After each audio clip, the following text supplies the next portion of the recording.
Picture this. It's 2020 and you're a citizen of an EU member state. Belgium, Finland, France, Germany, take your pick out of the 27. And you're terrified. Why? The United Kingdom has just announced its exit from the EU, aptly termed as Brexit. They're the largest financial contributors to the EU budget, having one of the largest job markets, and provide vital access to trade routes with the rest of the world. It's been a long time coming. The UK had already announced its decision to leave in 2016. In the 4 years it took from the referendum to the announcement, some EU member states still had hope that they'd stay. They didn't.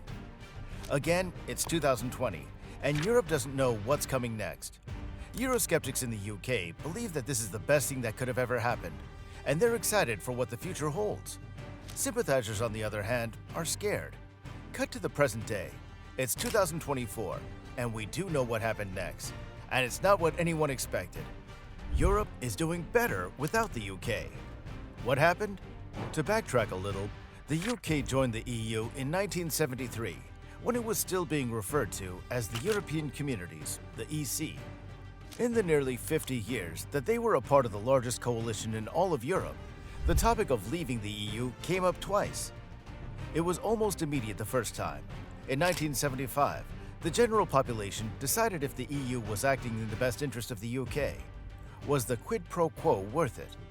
Were they getting back as much as they were investing? The questions had to be simplified, and it was condensing into one simple and straightforward question. Should the United Kingdom remain a member of the European Union or leave the European Union? Participants could either vote yes, to remain a member, or no, to leave the coalition. And in 1975, 67.2% voted to stay. An overwhelming majority thought it was in their best interest to be a part of the EU. But what changed the second time around? In 2016, after years and years of calls for a referendum, the British government announced a second referendum would be held.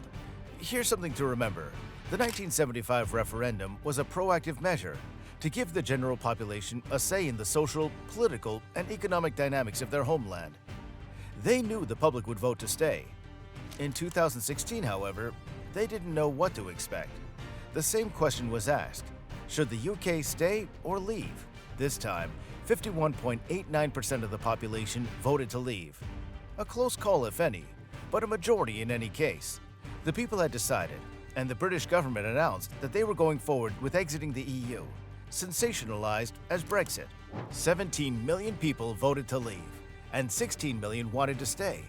And polling companies wanted to know what motivated them to make their decision. Now, the UK has a multi-ethnic and diverse population, approximately 66 million at the time of the voting. Their issues with the EU were also, understandably, diverse. To break it down, however, the majority of those who wanted to leave claimed that it was for sovereignty, immigration, and trade.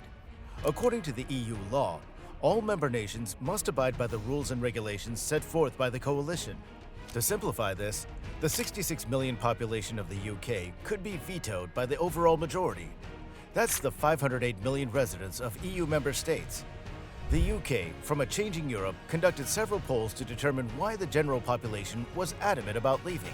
Their results showed that those who wanted Brexit to become a reality were unhappy with the UK's lack of say in what they believed were internal matters.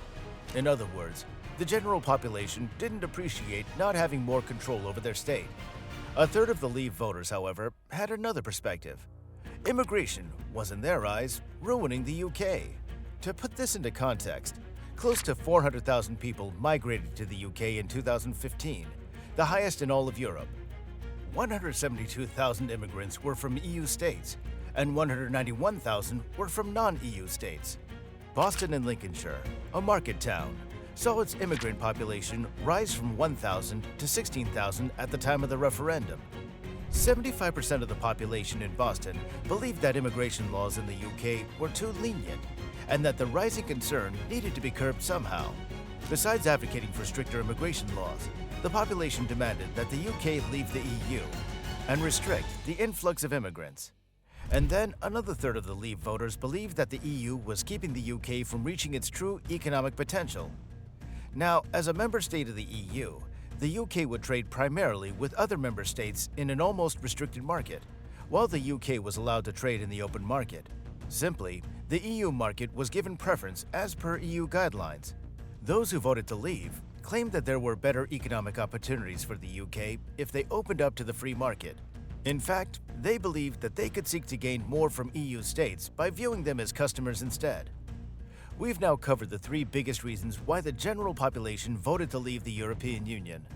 This was in 2016. We're now in 2024. It's been 8 years since the day that the referendum happened, and 4 years to the day when Brexit took effect. Have the Leave voters' concerns been addressed? Before we talk about that, however, we have to ask another question. How desperate was the EU to stop Brexit? In a word, very. Besides being one of the largest countries in Europe, the UK provided the EU with several financial and economic opportunities. A lot of this correlates with the concerns Leave voters had with the UK's membership in the EU. For example, when it comes to trading within the European single market instead of the free market, the EU benefited from the UK's ports and its easy access to Asian commodities via the English Channel. The English Channel sees the largest influx of goods traveling from the UK to the rest of Europe. With rising tensions in the Middle East, the UK's strategic position was vital to allow an easier influx of goods from Asia. The EU single market is a closed-access market only intended for member states. The high tariff costs are reduced with the condition that member states would trade within the single market first. It's not like the EU didn't add incentives. They just weren't enough for the Leave voters in 2016. Most politicians who advocated for Brexit claimed that the UK could strike deals with the United States for trade. This would help boost the UK economy almost overnight. Politicians claimed that there was hidden potential in trading directly with North America, and it was being hindered by the UK remaining in the EU. This in some ways ties in with the UK's financial contributions to the EU budget. A majority of the Leave voters believed that even though the UK was not a founding state, it was one of the largest financial contributors towards the budget. From 2016, when the referendum was held, and 2020, when Brexit was put in place, the UK was in sort of a transition period. The EU reached a negotiation with the UK, asking that for 11 months, the nation stay part of the EU with a rebate. That sounds complex, probably because it was meant to be. Experts believe that allowing the UK to otherwise up and leave would have sent the EU into a financial crisis. They negotiated that in return for a rebate, which would cap the UK's financial contributions toward the EU budget, the UK would stay for another 11 months. The EU argued that Brexit had caught them off guard and they needed time to form their exit strategy. And the UK agreed. The House of Commons then released a financial document stating that in 2020, during the rebate, the UK contributed £17 billion to the budget and got back £4.5 billion of it when it was determined to be fair by the EU.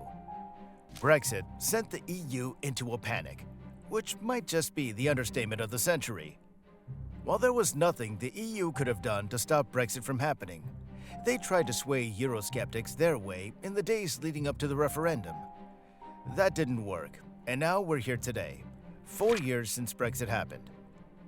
Leave voters believed that Brexit was the only thing that could save the UK, and some member states of the EU believed that it would hurt the coalition. Still, at the time, no one knew what would happen a few years down the road.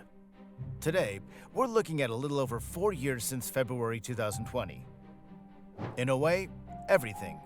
However, maybe not in the way that the Eurosceptics imagine. Yes, the UK was one of the largest contributors to the EU budget. It was, after all, a part of the Big Three, along with France and Germany. Financially, you could argue that the UK leaving the EU put a strain on the coalition's budget.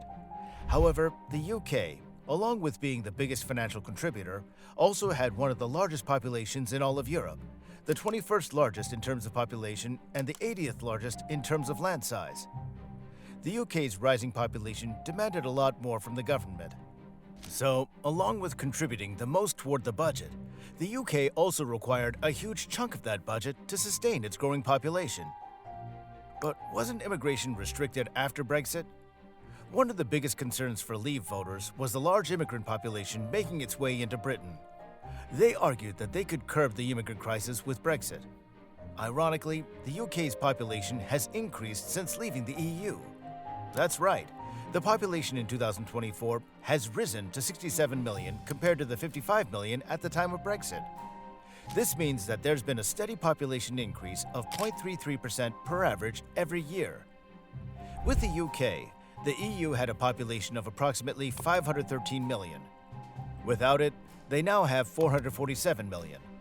Again, the budget has taken a hit, but the GDP has only gone down from 31,000 with the UK to now 30,000 per capita without it. A lot of this had to do with the COVID-19 pandemic temporarily halting immigration. Once travel restrictions were raised, the UK saw a major influx of immigrants from all corners of the world. The supposed stricter immigration policies couldn't take effect since the UK now needed more workers and students to offset the destruction of the pandemic. The only population group that went down after Brexit were immigrants from EU states. It's been reported that they contributed £4.7 billion toward the overall UK economy. The irony doesn't end there. No, member states of the EU could actually double their per capita GDP because of Brexit in a few years. The UK's proposed sensational trading agreement with the United States, after joining the free market, hasn't happened in the way Leave politicians had hoped for. The UK's largest consumer is still Europe, predominantly the EU member states. Eurosceptics weren't too worried about this in 2016, at the time of the referendum. They believed that they could upcharge as a member of the free market, and thereafter boost sales. Unfortunately, that's not what happened. If anything, since trade with the UK is now heavily taxed with tariffs and such, corporations within the UK have set bases in EU member states to offset the now higher cost of trading. This means that not only would UK-based companies now have to pay taxes and contribute to the economy of EU states, which it isn't one itself in 2024, but they would also have to hire local workers of said states, raising their economies even further. Of the three concerns that Leave voters had, it seems like the only one that was addressed with Brexit was sovereignty. Do you think it was worth it? Thanks for watching. Be sure to give this video a thumbs up, subscribe for more, and while you're here, check out some of our other videos.